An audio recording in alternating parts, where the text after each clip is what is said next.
All right, it's time for the death lineup. We are not doing the combined Warriors and Valkyrie show, so we will not be doing a Golden State hoop. Instead, we're just going to do the death lineup because there's not a lot to talk about in the WNBA that we didn't talk about last time. There's still the CBA thing. There's still Adam Silver, and the I don't think the Players Association really liked his commentary about the share and whether or not they deserve a share or how they should look at it. But it's essentially still a stalemate. And there's been nothing as it pertains to the Valkyries because everyone's sort of waiting for this CBA negotiation and what's next. And free agency can't start and expansion draft can't start. Nothing can really start until this gets settled. So hopefully I did feel like though week, on the Adam Silver front, I feel like he's kind of been a little bit in the shadows as far as the CBA negotiations have gone. You know, maybe saying something after the whole Nafisa Kathy thing went down, but this is the first time where I've like kind of heard him speak on it and maybe give like a take on it, and it was not what the players wanted to hear. So I felt like there was a little bit of significance in that. I think the only reason he talked about it is because he just talks before the beginning of the NBA season every year. I think that's the only reason they talked or that he talked. So it wasn't even really about the WNBA. It was just about his introductory to the season kind of thing. So, all right, let's talk about the Warriors, though. I think the Warriors are very worthy of talking about today because they won their opening game, opening season victory against the Lakers, 119-109 in LA. They were the PM game on the brand new NBA on NBC. I had to go to Peacock because that first game went into like quintuple overtime, or maybe it's just 2 overtimes. It just felt like that game went on forever. And so I went over to Peacock. That whole thing was not very seamless. I kind of expected NBC Sports Bay Area to have it, but I don't think it did. I think it was exclusively on Peacock NBC. So there's going to be a little bit of stuff to get used to watch the NBA this year. I'm kind of wondering, are the Warriors, how many Amazon games are the Warriors going to have where that's the only way you can watch the game is through the Amazon app? That'll be kind of wild. But that being said, I actually liked watching it on Peacock because if you have a 4K television, it looked pretty darn good. And hey, they won. They had I wouldn't say it was like this resounding, like just really put their stamp on the season, but I thought it was a really impressive win. I totally agree.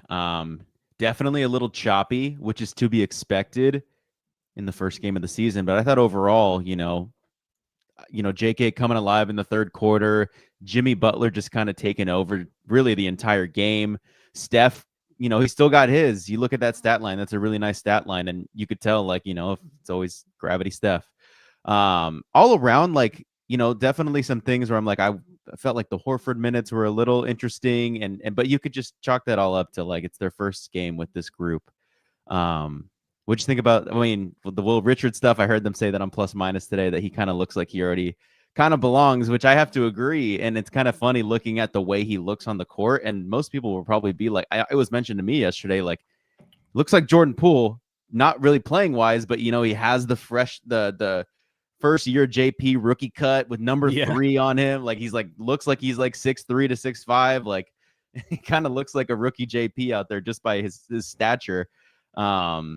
But yeah, they put him on Luka a couple times, and he made a nice lob to maybe it was GP, but he was just kind of doing the right things out there. You could already see he's going to get minutes. We'll talk about Will in a second because I do have a section of this podcast where I do want to talk about it. It's so funny that you said JP because he's actually better than JP. JP's rookie year already. JP's rookie year was rough. But he also has the better players because JP came in at an unfortunate time in Warriors history. Yeah. Okay, so let's kind of go into the game a little bit. You know what this game reminded me of? It reminded me of the 2017 season, and I'm not comparing Jimmy Butler to KD. Like, KD's a much better player than Jimmy Butler. But there were moments in that season where you were like, oh, Steph doesn't have to do everything. This is actually kind of cool. Steph can, we can afford for Steph to maybe not have his fantastic A+ game, and they could still win because there's somebody else to pick up the slack. And this is kind of how we felt at the end of last season. But I think watching Jimmy was hunting certain players on the Lakers. Every time it was Gabe Vincent, he was like, just give me the ball. Like, this is barbecue chicken. And I think he had, who else did he have a couple of different times? Marcus Thompson said every time he's on a white guy, he hunts. So I couldn't remember if it was Austin or not. Reeves or Laravia. They've got a couple right. of them. But that was like, we're not going to get that Jimmy every time. Like, we were like desperately looking for that Jimmy a lot during that Minnesota season, but he was in pain, and I'm sure he didn't feel like he could do that constantly. But that was the Jimmy where you were like, if he can play like that, and let's say, 60 to 70% of the games he actually plays, like, they can really play with anybody. Now, are they a title contender with him only doing that, for 50 games during the season? I don't know, because it all depends on the playoffs. And it's so funny because, all we're as Warriors fans, we're looking for signs on whether this is a championship possibility team or not. Like, that's really what it is to be a Warriors fan these days, is like, can they compete with the best teams? If so, then we're high on the team and we're kind of excited. And if not, then the whole season is about who can we trade? Who can we pick up? Who are they going to go after? And I think this time, and we compared this to the championship, the last championship team, there is something about their current roster where you don't want to like say it out loud because you don't want any of these other people to hear. But I think as Warriors fans, deep down, we're like, okay, they may not be as good as Oklahoma City, possibly Denver either, but like, they're right below those teams, at least to start the season. And we'll see with what how the East shakes out. But I think we're just looking for clues that tell us what we think versus not telling us the opposite of what we think. And I thought last night was one of those signs where you're like, yep, so far so good. That's kind of what I thought how they were looking in the preseason and on paper to start this season. But you also weren't like, oh, wow, last night was like, oh, they looked oh so good. Like, you kind of saw like, oh, there's areas for improvement. And we're already betting that they're going to get those areas of improvement. Because last night wasn't like this spectacle, I thought that Lakers team, I think, has a real shot of like placing 6 through 8 as opposed to like the first 6. And I know there was no LeBron. But I'm with you on the most part. I think that's a good assessment. Like, yeah, I'm not looking at this team anything else other than can they win a championship or not. And right now, I think before the season started, I said third in terms of West contention, not necessarily regular season placement. And I think I'm still on that train. And I am still on that train. And so I guess Thursday's kind of a good test, but also like I wouldn't be too worried if they did not win that game. Not that I want to put that already out in the air, but just some stuff they're still working out that, Denver's still working out too. So we'll see how that game goes. Plus it's a back-to-back Thursday to then Friday against Portland. Like, that Portland game kind of feels like it's like a throwaway game. Just Portland, being that young athletic team, just not a team you want to see on the back end of a back-to-back, especially when you're an older team like the Warriors or say the Clippers. We're going to get to this in the scheduling too, because I have that as another segment. Because I think you're spot on, except I do think they're going to try and win that game on Thursday tomorrow. I think they'll try. It's too early in the season to chalk a game like that. But I think it's like a test. Like, they need to test themselves to see if they're as good as they believe they are. I think that's how they're going to take a game like that. Okay, obviously, we can't not talk about Luka because it's the Lakers and LeBron and Luka, and it's going to be a discussion point for the entire season. How well the Lakers play, we'll see. Defensively, they are pretty poor. Like, I know they have Vanderbilt, and sometimes you just forget he's on the court, but They need some help as far as if they're going to be a contender, and maybe they're not. Maybe they're just kind of trying to feel out the end of this LeBron run. But it definitely felt like Luka was the A1 player on their team, and it sort of made me think like, you realize like we're just gonna be seeing like Luka like 4 times a year, like for like the next 5 or 6 or 7 or 8 years. Like this is We just already what it's saw gonna him. be We like. already saw him for 3 times a year. So I guess 4 times is still a lot, but we're already seeing him a good But amount. And he was already giving us problems. he's gonna be a pain in the butt for a long time. Yeah. And defensively, I don't know what you can do because he just has this ability to utilize his body to get into players. Like there was a couple where JK was actively trying to not touch him, and he was still Mhm. leaning into JK and like bringing his arm up to make sure it hits JK's hands before he shoots it. It's just stuff like that. Just crafty stuff like You that. know what And I was saying? Because I want to continue the Luka conversation too. I even brought up the only extra tab I have going into today's podcast is the matchup stats from Luka versus whoever Warrior last game. But I don't have the stats to back this, but what I feel like has done a better job on Luka in the past for us. Well, of course, Wiggs, but he's not here. But Moses, who did not play. Just Moses being.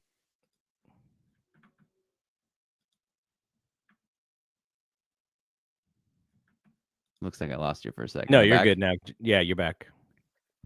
Like You like said Moses. Moses not being, yeah, Moses not being available to play. Like I think that's kind of a better archetype to guard Luka. Moses is like 6'5", 6'6", but he has that long wingspan that he can kind of just like having a longer wingspan defensively is only going to be better for you. So I kind of felt like Moses, not being there, Luka, like let me read you some of these matchup stats. JK guarded Luka for the most amount of time, 8 minutes and 22 seconds. Luka shot 12 shots and made 7. And that doesn't even account for free throws. I guess it does. It says he only attempted 2, but I kind of feel like I remember him drawing more on JK. There were a couple and ones. Those were the only ones I remember. Jimmy was on him as the next most for 1 minute and 54 seconds. So JK 8 minutes, Jimmy 1 minute and 54 seconds, and Luka went 4 for 5 on him in 1 minute and 54 seconds. And then the rest of the way going down, it's just like 1 for 2, 1 for 2, 2 for 3, 2 for 2. Draymond, no shots on Draymond. Buddy, 2 for 3. And then Will Richard and Quentin Post, both 0 made attempts. But even the Will Richard one, I remember him drawing a foul on Will Richard, and it's not here. And this is the NBA.com website, but well, I mean, if he drew a foul on him and he got free throws, I don't think it counts as a shot attempt, does it? Because you don't want to. I guess you're saying they'd only count the N ones. They'd only show the free throw attempts for the N ones. Got it. Right. Yeah. So I think that's probably the case then. But just goes to show Luka just went off on everybody. And I think the Warriors kind of accepted that. They weren't throwing as many doubles until I felt like maybe the second half came around. And, I think they were just like, Luka's going to kill us, but no one else is going to kill us. And Austin Reeves had a pretty good game, but, Marcus Smart took himself out of the game. I feel like Gabe Vincent wasn't as like impactful that, sometimes he's like a hit or miss. And I think yesterday was a miss. Ayton, pretty rough stretch to that. I'd say hit the start of his Laker tenure. Vanderbilt, sure, good defensively, but such a liability offensively that you just weren't worried about him. And so I was telling my Lakers friend, and I was just like, it makes sense that this Lakers roster isn't like perfect for Luka yet because they acquired him at the trade deadline last year. But if you go down top to bottom of the Lakers roster that they've assembled versus the Mavericks roster that had time to kind of build around Luka and those players that they had around Luka, you'd say, I'd rather have Derek Lively or Gafford over Ayton. I'd rather have Derek Jones Jr. or PJ Washington over Rui. I'd rather have, Kyrie over Reeves or something. It was just like LeBron that you'd rather have. And again, it makes sense because they got him at the trade deadline and they're working with this, the apron stuff. But I think it's clear that this roster is not built to maximize Luka. And so for that's why I just don't think they're going to be all that great. Like I think a Luka team, it's kind of like Jokic with when they played him in the first round, when that Jokic team was just awful on paper, but he still got them to the 5th or 6th seed because he's that good. I think it's that type of thing where there's a Luka can raise that team's floor, but I think that team's ceiling, like they're not going to win a round looking like that, and we'll see how it looks when LeBron comes back. But I don't think that this team is. I'm betting against them. Is all that I'm saying. That dude played 41 minutes last night. Looked awesome. Oh, he was great. But you look at it in comparison to the Warriors. Who do you think played the most minutes on the Warriors last night? I would guess Steph or Jimmy. It was Jimmy with 34. JK 32, Pajemski 32, Steph 32, Draymond 28. Austin Reeves 36, Luka 41, Rui 35. How many people played for the Lakers? Was it like 10, but everyone, I guess, only got like 4 minutes that weren't like a starter or a 6-man? 9. They had 9 players play. Jeez. And Bronny, Dalton Connect, and Koloko all were DMPs. And the Warriors played they played so many players. 11. The Warriors played 11. Quentin Post or Guy Santos got the lowest amount of minutes with only 2 minutes. He even played in like the first half too. Yeah. The thing I was going to say about Luka is if you look at his numbers on 2-point attempts, he was, let's see. He was 2 for 10 from 3. 15 of 17 from 2-pointers. Yeah. And he was 2 from 10 from 3. So that's rough, but some of that is just this man is tired and he can't get to the hole every single time. But on the flip side, defensively, he's not great. But Grant Hill was trying to big up his defense. Oh, because he's lighter and he's in better shape, he's going to be better defensively. If he's got to shoulder that load offensively the way that he did, he's not going to be better defensively because he's going to be too tired. He was doing so many things last night. And you mentioned about Gabe Vincent. This is just my own eye test with the Lakers. I imagine Gabe Vincent's numbers with someone like LeBron is going to be better than someone like Luka because the way that Luka plays, a lot of the times you're going to get an open shot near the end of the shot clock with him because he's so ball dominant. Whereas with LeBron, the ball's going to move a little bit more. That's not to say one is better than the other, but like for a player like I think there's one that's better than the other, but we'll see. Who knows? I mean, we did get to see LeBron and Luka for a handful of games and 2 playoff series last year. There are things to like, and there are things that you kind of wonder how they're going to fit. But it's mostly in the defensive end. Like I think LeBron is so good as far as his basketball brain. He's going to be able to adapt to just about anything, but he also really loves the basketball in his hand. So Luka has to be mindful of that in order to make sure that they're doing everything correctly. But he wasn't there, so but that was kind of like the story is. Does LeBron make that much of a difference to where you kind of think that this Lakers team is going to be something? You mentioned Ayton today on Inside the NBA, which was the first show ever on ESPN. Shaq said, "Cameraman, come here. Just look at me." And he just called out DeAndre Ayton. He was like, "No, LeBron, you're taking fadeaways against smaller players. Like, you need to be way better." And like, I watched it and I was like, yeah, he's 100% right, because what Ayton didn't do was see the mismatches for mismatches. Now, some of that might be maybe the coach saying, hey, let's get Ayton some touches so that he can get involved. But I mean, the Warriors were not afraid of him in any way, and he doesn't rebound. So that's the other thing is he's not a great rebounder. So you're not too worried about the size mismatch there. And it's kind of just an interesting. Like, I wonder how Laker fans feel about their team. I've seen so much Twitter stuff about like they're already in the trade machine. Okay, so you mentioned Moses. Now let's talk about Moses, because I almost think Moses Moody being injured was a little bit of a blessing in disguise for Steve Kerr. Now, Moses is one of Kerr's favorite players, so I'm sure he'd rather have him than not. But it gave him a reason to play JK and to not take JK out. And then you saw JK go up against Luka and try and defend him. And we've seen that before. He's trying to get in his chest, and no one's going to do a good job on that guy. Just seeing JK be physical was actually really cool to see, because you're like, wow, JK is like kind of the same size as this dude. And, just from an athletic ability, you think, he may be able to survive for a few minutes there. But JK getting the chance to play those 32 minutes, which is what Aaron Turner was saying, right? He's like, they don't give him a chance to play all these minutes and they always take him out. So he just needs to play, allotted starter minutes, and this is what he can do. And you're like, hey, he got his 32 minutes and he had a really strong game. Maybe not so much in the first half, but second half, he was excellent. And Steve couldn't even really have the reason. Like, if Moses was there, I'm sure there would have been moments where he's putting in Moses for JK, but he couldn't. So he's kind of forced to play JK.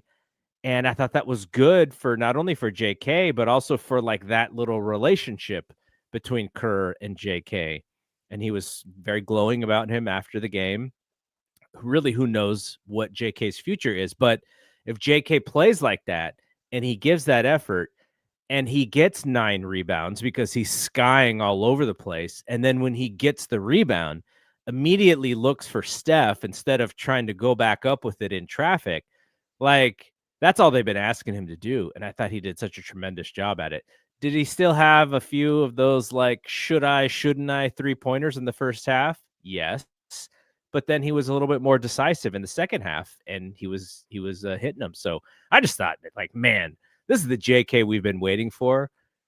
Will it be the JK that we see in a month? Who knows? But for one game, like that was the guy that Aaron Turner and JK have been saying that he's been cooking. He's been getting ready for this season. Aaron Turner was probably cheesing so hard on his couch. Or if he was in the arena, I don't even know. Yeah, I mean, I agree with it. I think I said it last podcast that JK represents, like, at his best, is exactly what the Warriors need. A young player that's looking to take a leap, to take, some of the stuff off the veteran's shoulders, being young, being able to play more games when they have to, maybe not play because of some type of load management thing. Like, JK should be able to play and take over. Like, that's exactly what you need.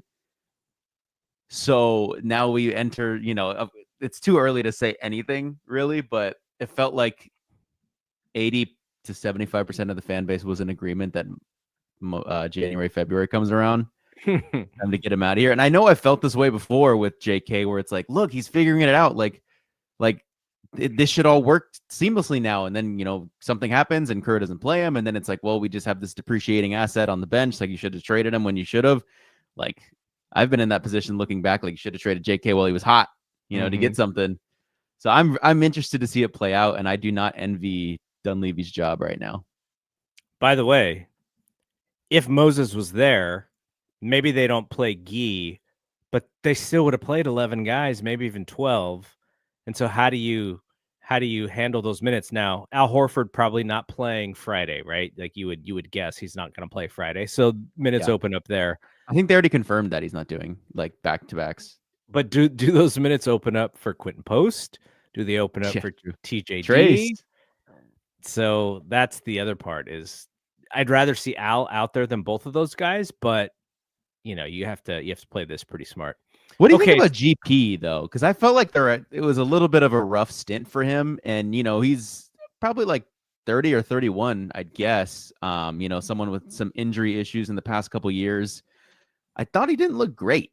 He missed a couple bunnies. Sure, he got a few possessions on Luka. That's kind of what he's there for, is to still, like, guard the perimeter at an elite level, and he kind of knows how to play with Steph, cutting to the basket at the right time. But I'm just wondering if he's maybe the one who they start to look at to take out some of those minutes, or if Kerr's just going to trust him. Because, I mean, I still trust him defensively, but I think there were just some rough stints where I'm just like, dude, like, I get it with the Warriors that like if you don't have much offensive ability, but you just know how to share the ball and know how to play basketball, quote unquote, the right way, that you're going to kind of figure a way into it. But I just felt like there was almost too much offensive ability missing from him last night to like make up for it. Yeah, but then he does stuff like he gets that backdoor dunk, and then they just get all fired up for him. So Yeah, it's also there's also some of that. So just one more thing on Horford. It looks like Draymond's gonna mostly still be the small ball 5 and the closeout 5. And maybe this is just to kind of get Horford to the end. He looks really good on that second team, and he is not afraid to shoot that shot, and he spreads out the court for that second squad, which is really solid because, if he's going to be playing with Kuminga and maybe Jimmy, those guys are probably better closer to the bucket than he is. So that's an interesting thing. But at the same time, I was like, I don't know. Dre's still playing a lot of minutes there in the middle, and that is something that they don't have an answer to. So I don't know if, because you can't just bring in a center to play in this offense. How Al can, because he's so smart and he has skill sets that blend into that. But it's not like they can go like bring in somebody and go, okay, now you got to learn this offense and be the 5. So it just looks like it's going to be a lot of Draymond and a lot of Al, and that's just kind of how we're going to do it, unless Quentin Post can actually rebound. Like there were moments in that game where I was like looking at him going like, does he realize that he's the center in this thing? Like what is he looking at the basketball for? Like, why doesn't he just go get it? He's the tallest guy on the court, and he's just like watching. I was like, someone's gonna point that out on film and remind Did me. he even get a 3-point shot off? I didn't look at the. I don't think so. So yeah, 0 for 0. Yeah, he did not shoot the basketball at all. He got 2 rebounds, 1 assist, and he had a foul. One thing I will say is that like small thing on QP, because I was just watching the game because I was watching at a friend's house, and I don't think he had Peacock downloaded on his TV. So of course we had to sit through like that whole double OT before the Warriors game came on. That I just threw it on my phone to watch it on Peacock, and same with my other buddy. But so I before this podcast, I put on the all possessions version of the NBA League Pass to kind of see what I mostly missed out on in that first half. And I think it might have even been the third quarter that this play happened, but Quentin's in and he gets the ball at around the free throw line. And I think last year it's like just an automatic, like, all right, I'm at the free throw line. Like I'm going to do whatever I can to score. And this year, not that I'm saying it's better, but there was a clear intent to like, he was kind of like head was looking around quick to like see if he can make a pass. And he did take too long to make a pass, but he still found pods for a fadeaway midi. That's his 1 assist. So I'm wondering, like, that's probably been hammered into him that like, you get the ball and like, if you don't, you maybe assess if you're like, it's an easy bucket for you or not, but like kind of be more on the start to try to be more passive. And I think he's battling through that right now. Cause I wouldn't say that was a good representation of what that should look like. I think he was probably, it has to be instinctual for him too. Yeah. Yeah. He has to know where those guys are on that play so that he's not looking around, so that he just knows, okay, he can read the defense and go, okay, this is where I'm dropping the pass. Yeah. But that's going to take time for him. He played a decent amount, I would say, in the second half of the season last year, but still a lot. He only played because of other reasons, right? That didn't seem to us like it was the plan, and he kind of forced himself in by hitting some threes and just being like goofy and fiery. But yeah, now I mean the scout's out, like you don't see as much drop on him. Like he didn't get a shot off for a reason. There are people playing up, so how do you adjust? All right, let's talk about the rotation. So we saw Pajemski started, right? He did. It was Curry, Pods, Jimmy Butler, Kuminga, and Draymond. And then Buddy Hield was like the super sub. GP, Horford, Will Richard. Guy only got a couple of minutes. And then Quentin Post got a few minutes. So when Moody comes back, that he's going to probably start is my guess. And does that push Pods to the bench? Who does that, or does that push Kuminga? I'm guessing I would guess Kuminga gets pushed to that second team. I would guess Kuminga to start, but I would argue that maybe that Moody Kuminga with JK, I mean Moody Kuminga with Dre, Steph, and Jimmy might be their most like intriguing lineup. But yeah, I think Pods will start. I think Kerr likes that ball handling, playmaking as a starter. And then, now, this is not going to happen for a little while. When DeAnthony Melton comes back, Oh yeah, what the hell's gonna happen then? who gets pushed?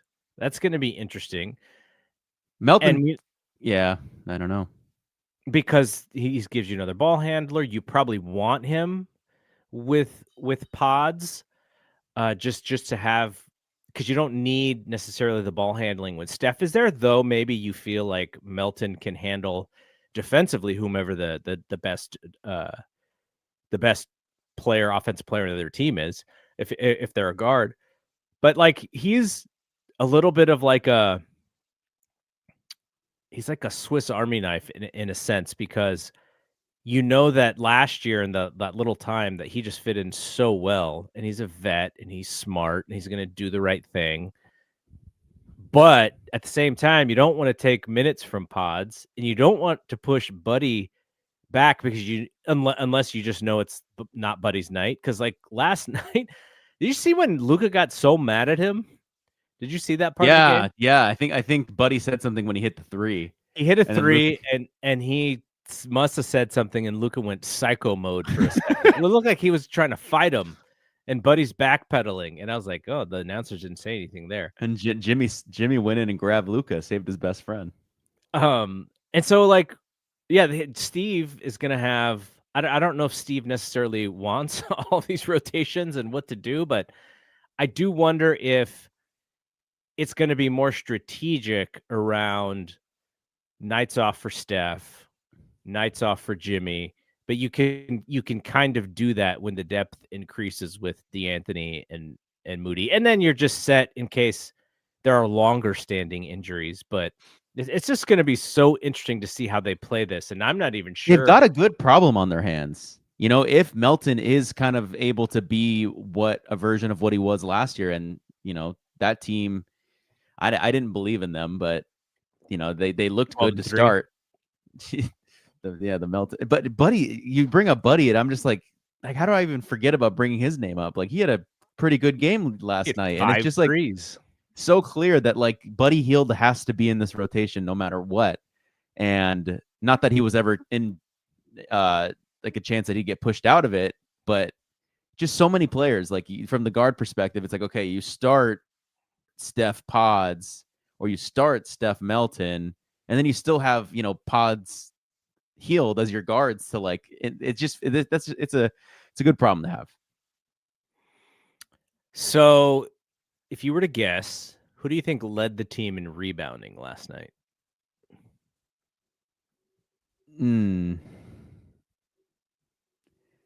I would probably go. I feel like we would have heard about it more if it was JK.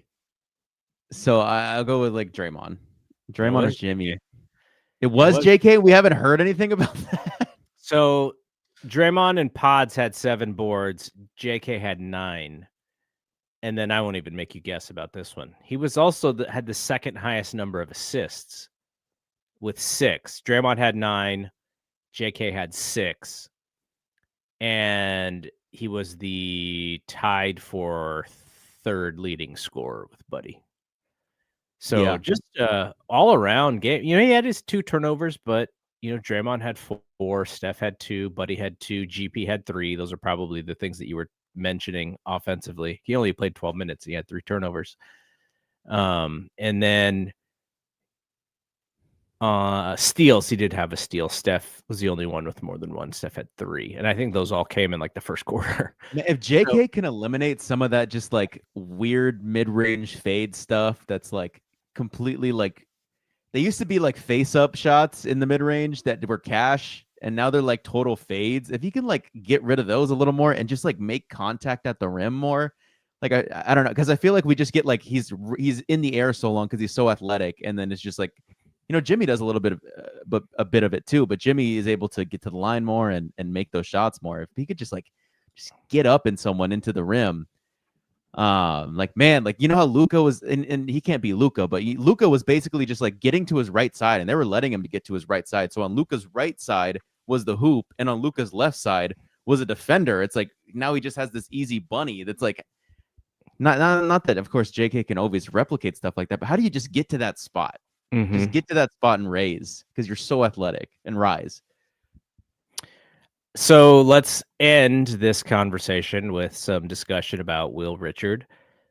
Like, you want to see him on the court, but then we just mentioned the rotation, and with a DeAnthony Melton and with a Buddy Hield, like he's just going to be on the bench for the most part, unless a game like Portland, like let's say that Al decides to not play. And let's say that let's say that they're light on Jimmy minutes or Dre minutes or Steph minutes.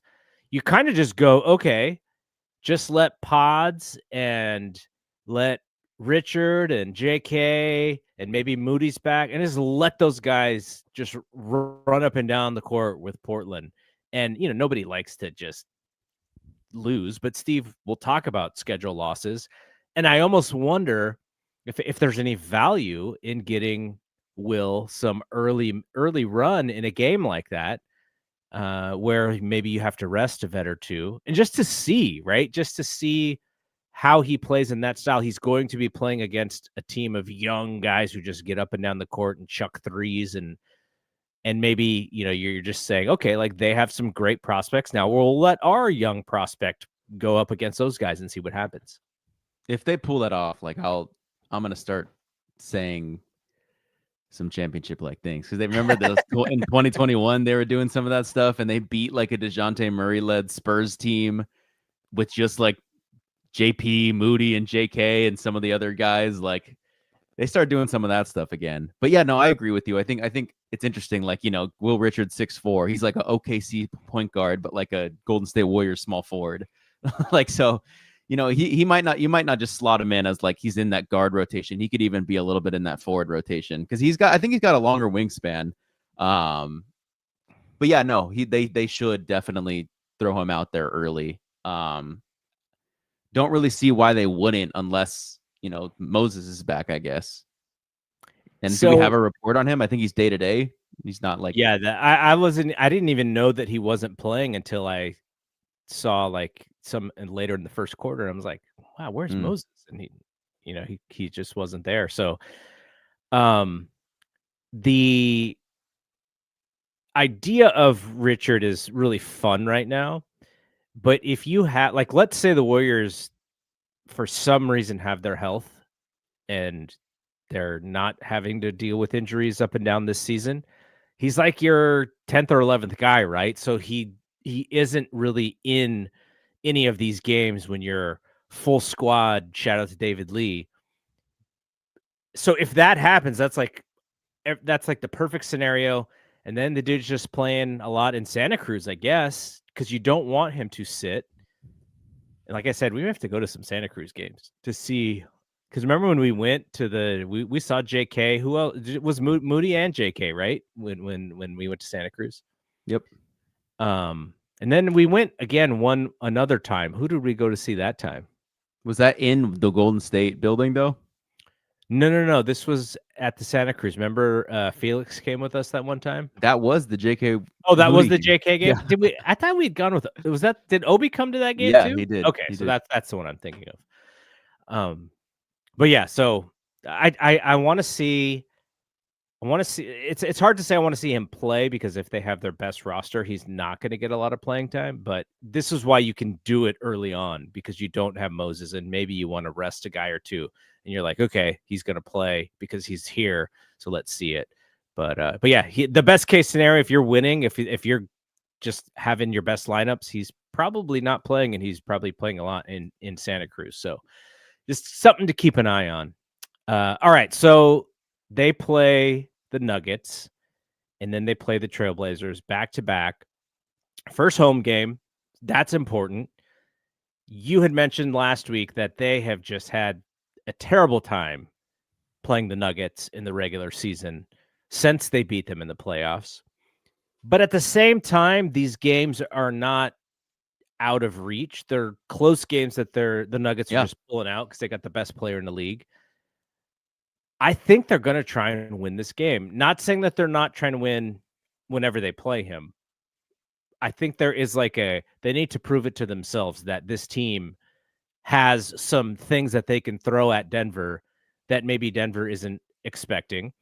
And also, Denver's changed too, right? They have no more MJP. That who knows? Jamal Murray did not look fantastic last year, though he had some playoff moments. So they're in a little bit of a change, but I think most people think that they made some good adjustments to their roster for the better. But at the same time, you kind of have to. The chemistry and everything is all adapting. And the beginning of the season, maybe it is an opportunity for the Warriors to kind of punch them in the face. So I'm actually looking a lot forward to that game tomorrow, just to see, because they dealt with the one-man show in Luka. Now they're going to have another Jokic game. Can they turn that into a little bit more of a one-man show kind of thing and take away some other stuff? I don't know, but I just think that they're going to be so wired to show that they are at that level. Yeah, I mean, they're coming off of, again, like you said, different team, but they're coming off of a win from them. They got their first win since they had beaten them in the playoffs in 2021 or 22. They finally got one in April this year. Cam Johnson. Yeah, I can hear you. So it looks like, yeah, the Nuggets did not have Jamal Murray, but the Warriors beat them 118-104 a couple months ago in last season. So they're coming off of a win. I absolutely think they believe that they're going to win this game, as they should. So yeah, I think it's Denver's first. It's Denver's first game too. So we're seeing them on their first game, their first look. They're seeing us already a game in. I think that goes well. That bodes in our advantage. So I think they are going to win that game. Are they in Denver or in Golden State? It's a Golden State, their first home game. Yeah. I like our odds. So if you're looking at Denver's roster, Cam Johnson instead of MJP, they also have Valanciunas as a backup, so they can they go from one giant big and get him 15 minutes of rest, and you bring in the other giant big. Christian Braun got paid. Aaron Gordon had a horrific end of his season last Steph year. Type of end, right? They both had that same hamstring thing. Yeah, and he tried to play in that last game. Yeah, and it looked rough. Yeah, did not look like it was any fun whatsoever. So it's just a good matchup. Again, we're going to see Luka a ton. We've seen Jokic a ton. He's not going away. Unless he just decides to retire for some reason. But why would you when you're at your peak? These are just going to be the guys that they're going to have to beat. And for whatever reason, I'm just feeling like this game on Thursday, the Warriors are up for the test, and they're going to want to experiment with stuff. They're going to want to see. They're not going to want to show them everything, right? But they're going to want to see how some of this stuff that they do or that they can do with this current roster works against the Nuggets. And then if you can win on Thursday, then I would just let the young bucks just run up and down the court on Friday and see what they got. But then if you lose on Thursday, and then maybe you do try and be a little bit more deliberate in the Portland game. But at the same time, those Portland guys are athletic and fast. Like that one preseason game, didn't they put 50 points on them in one quarter or something? Like they were running up and down the court in that game. So yeah. All right. Anything else that we did not get to that you wanted to hit on? Don't think so. I think can't really talk much about Valkyries. There's not going to be. There's not going to be. I mean, I know you were watching the EuroLeague game with Ustay. She had she's balling. So. We also got the women's baseball team coming to San Francisco. You know that they're not even playing in San Francisco. Oh, what? Then what is it? So I think what they're doing is for the first season, they're just kind of traveling to different areas to kind of like Yeah. promote the thing. I mean, they may play some games in San Francisco, but it's not going to be like a home field. They're just Yeah, there's got it. like traveling kind of thing for that It's first just season. San Francisco by name for the first Right, season. right. So yeah, I mean that's Bummer. I interesting. was actually like, we should go to opening night. We should. Well, I think they, that it's a possibility that maybe they have a special game at Oracle or something. That would be fun to go That'd to. be cool.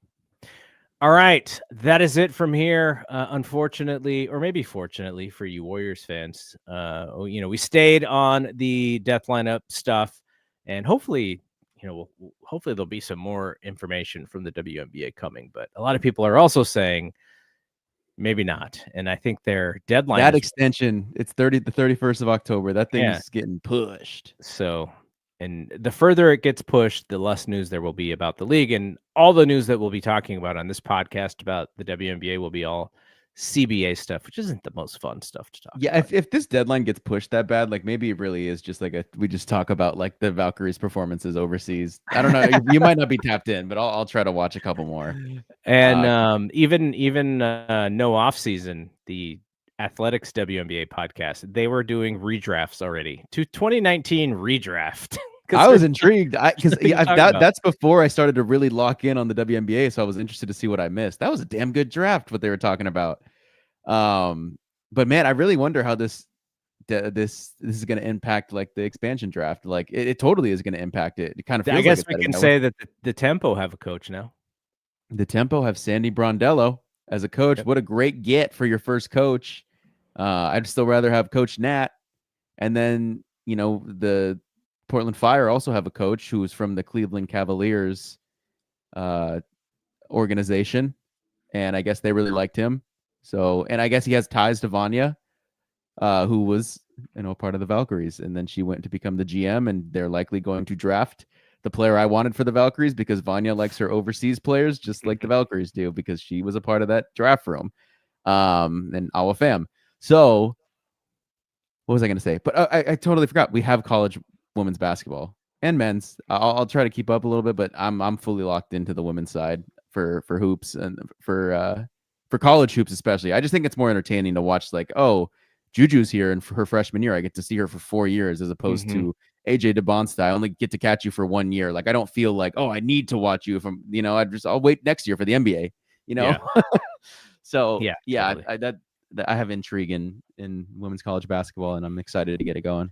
And next week, when we do our next show, we'll have more Warriors games under our belt. We'll also be able to watch some of these games. Like Cooper Flag is about to play Wemby in like a half an hour. So that's fun stuff. That thing's going to be on while while I'm making dinner. All right. That is it from here. We will see you next week. For Brian Double G. See you when we see you. Peace out. Peace.